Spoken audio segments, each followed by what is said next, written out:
Friends, हम लोगों ने जो पिछले वीडियो में बनाया था उसी वीडियो को आगे बढ़ाते हुए आज हम लोग उस पर बेस्ड प्रैक्टिस क्वेश्चन करने जा रहे हैं। उस प्रैक्टिस क्वेश्चनों में हम लोगों ने कुछ क्वेश्चन का सिलेक्शन करेंगे और हम आपको ये बताएंगे कि अगर आपने उस पूरे वीडियो को देख लिया है तो आपको ये तो हम कंफर्म कर रहे हैं कि आपको क्वेश्चन की अंडरस्टैंडिंग, टॉपिक की अंडरस्टैंडिंग हर हाल में समझ में आ गई होगी।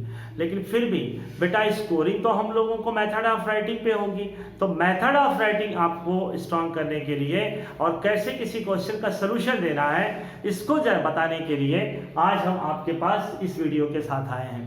जब आप देखिए कि थोड़ा सा हमने इसकी समरी दिया है, इस समरी में देखिए ध्यान से, तो हम लोगों के पास रिफ्लेक्सिव रिलेशन हम लोग कब लेते थे?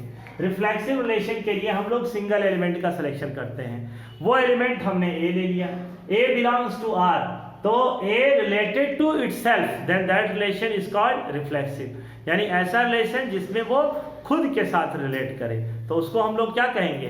रिफ्लेक्सिव। दूसरी बात आती है सिमेट्रिक। A का जो रिलेशन B के साथ है, यानी फर्स्ट का जो रिलेशन सेकंड के साथ है, वही रिलेशन सेकंड का फर्स्ट के साथ होने पर उस रिलेशन को हम लोग क्या कहेंगे? सिमेट्रिक रिलेशन कहेंगे।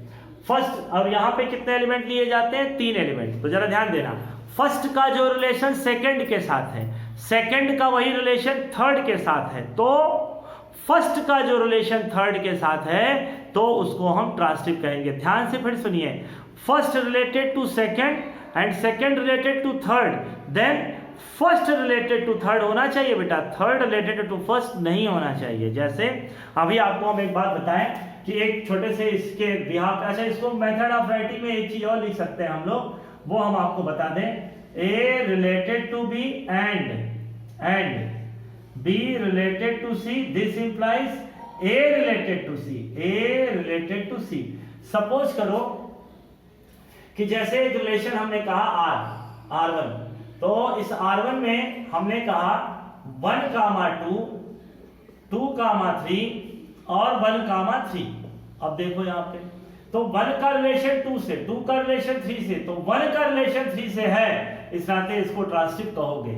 लेकिन अब मान लो यहां पे आ गया 1, 2 और 2, 3 और यहां पे क्या आ गया बेटा? 3, 1, तो ये ट्रांसिटिव होगा, ये रिलेशन ट्रांसिटिव होगा। तो यहां क्या कहोगे? R1 is transitive, R1 is transitive और R2 इज नॉट ट्रांसिटिव। अब कहोगे सर ऐसा क्यों?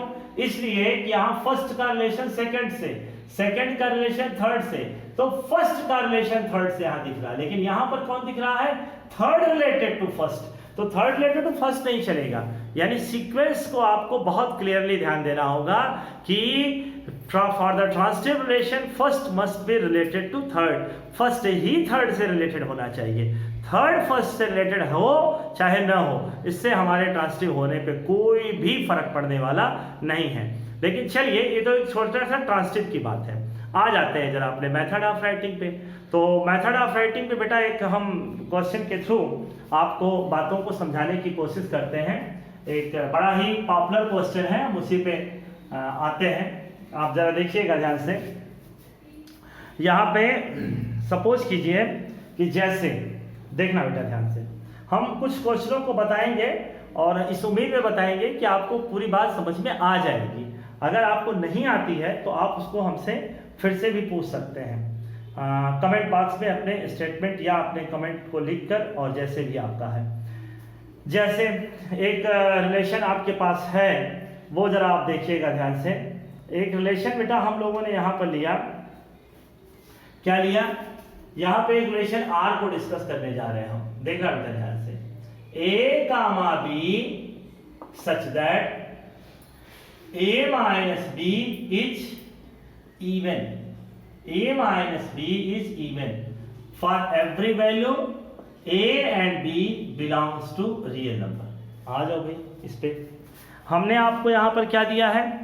2 एलिमेंट इस ऑर्डर पेयर में लिए जाएंगे तब अगर A और B इवन है।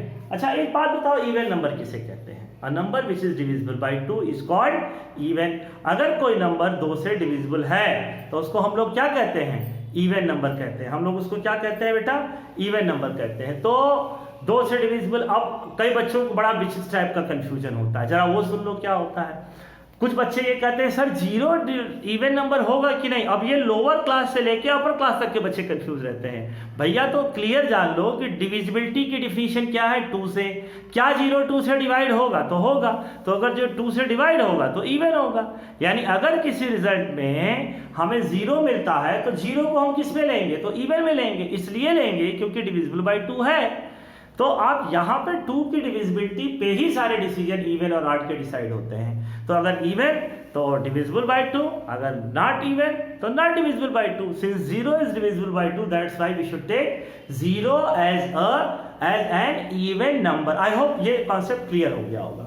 आइए जरा हम लोग इसमें और आगे बढ़ने की कोशिश करते हैं। तो इसमें अगर हम लोग और आगे बढ़े बेटा तो हम लोग के पास क्या निकल के आता है? चलिए देखा जाए। हम लोग के पास यहाँ पर पहला हम लोग क्या लेते हैं बेटा? रिफ्लेक्सिव। तो रिफ्लेक्सिव आ जाओ जरा रिफ्लेक्सिव रिलेशन पे। अब यहाँ पे अगर रिफ्लेक्सिव रिलेशन की हम बात करें तो हमने आपसे बहुत क्लियर कहा था कि हम लोग एक एलिमेंट लेते हैं। तो let A belongs to R। यहाँ का R मतलब रियल नंबर, इस R का मतलब बेटा रियल नंबर, और इस R का मतलब रिलेशन। अगर आपको कोई कंफ्यूजन हो रहा है तो यहाँ 1 कर दो, तो यहाँ पे कोई प्रॉब्लम ही नहीं रहेगा। यानी हम R1 की बात कर रहे हैं। आ जाओ, यहाँ पे हम कहते हैं A comma A belongs to R।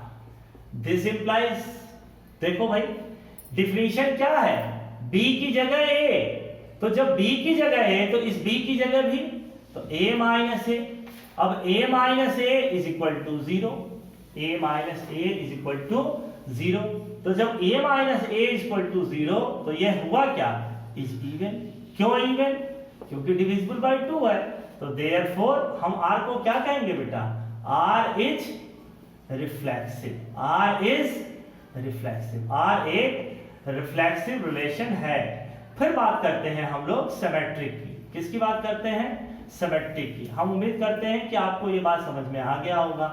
और बार बार आपसे कहते हैं कि अगर आपको नहीं समझ में आया तो आप कमेंट बॉक्स में। यहाँ पे हम 2 एलिमेंट लेते हैं। तो अगर हमने कहा कि A कामा B, ध्यान से सुनना बेटा, बिलोंग्स टू R, तो इसका मतलब क्या हुआ? कि A minus B is even. अच्छा, अब इवन का मतलब आपको बताया क्या हम? कि A minus B is equal to 2 lambda 1। तो अब ये बताओ कि अगर A minus B 2 lambda for every value lambda belongs to Z, मतलब अगर कोई नंबर इवन है तो 2 से डिविजिबल है, और अगर 2 से डिविजिबल है तो हम उसको 2 के मल्टीपल में भी लिखेंगे, यानी 2 के मल्टीप्लिकेशन में बात करेंगे। तो हमने यहाँ पे 2 लैम्डा लिख दिया, क्या फर्क पड़ता है भाई? अच्छा, तो अगर यहाँ पे हम माइनस से मल्टीप्लाई कर दे बेटा तो B minus A equal to minus 2 lambda. तो B minus A equal to 2 lambda 1 where lambda 1 is equal to minus lambda also belongs to Z। तो ये बताओ, हम A B को लेके चले थे इवन, और B माइनस A भी 2 के मल्टीपल में आ गया। तो जब B माइनस A भी 2 के मल्टीपल में आ गया तो B minus A belongs to R। तो इस R को क्या कहोगे? R is transitive, R is symmetric. R is symmetric क्योंकि A का जो रिलेशन B के साथ था वही रिलेशन हमने B का A के साथ भी दिखा दिया। तो R इज सिमेट्रिक। अब आपको एक बात बताए थे, ट्रांसिटिव रिलेशन। तो देखो बेटा, ट्रांसिटिव रिलेशन, तो देखो ट्रांसिटिव रिलेशन में हम लोग कितने जो है वो फंक्शन या कितने चीजों को लेके चलते हैं, कितने एलिमेंटों का सिलेक्शन करते हैं? तो 2। तो देखो A B C belongs to R, यहाँ हमने 3 एलिमेंटों को ले लिया, और यहाँ लेट लिख दीजिएगा थोड़ा सा, यहाँ पर ट्रांसिटिव खाली लिख के और थोड़ा स्पेस ले लेते हैं, हम रिलेशन का डिस्कशन तो हो ही रहा है। तो ठीक है, तो लेट। तो अब ये बताओ, हमने कहा A comma B belongs to R1। तो अगर A comma B belongs to R1 हमने कहा, तो जरा देखो यहाँ पे A comma B belongs to R1 कहा, तो इसका मतलब क्या? कि A minus B is even, तो यहाँ 2 लैम्डा 1 ले लिया। B comma C belongs to R1, तो इसका मतलब क्या हो गया, b c b minus c is also 2 lambda 2। तो यहाँ पर lambda 1 belongs to z, lambda 2 belongs to z। तो अब यहाँ पर एक चीज करो, यहाँ पे कर दो एडिशन। क्या कर दो बेटा, एडिशन। तो जब एडिशन करोगे, एडिंग, तो ये देखो ये माइनस बी और प्लस बी कैंसिल हो गया। तो क्या मिला, a minus B 2 lambda 1 plus lambda 2, a minus C is equal to 2 lambda. क्यों, क्योंकि लैम्डा आप जानते हो कि दो इंटीजर का सम भी क्या आएगा, ये इंटीजर ही आएगा। तो यहां से हमने क्या दिखा दिया बेटा, a comma c belongs to r1।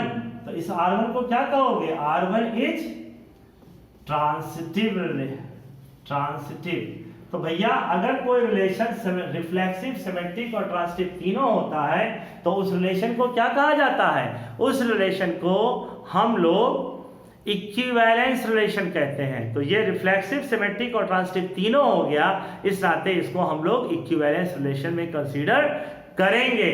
तो आई होप अब आप कहेंगे कि सर ये तो आप वर्बली डिस्कस कर सकते हैं। तो सब कुछ अगर वर्बली डिस्कस करेंगे तो एग्जाम में वर्बली थोड़ी लेके आना है हमको, आपको हम लोगों को आफ्टर ऑल रिटन एक्टिविटी करनी है, यानी हम लोगों के पास मेथड ऑफ राइटिंग तो होना चाहिए।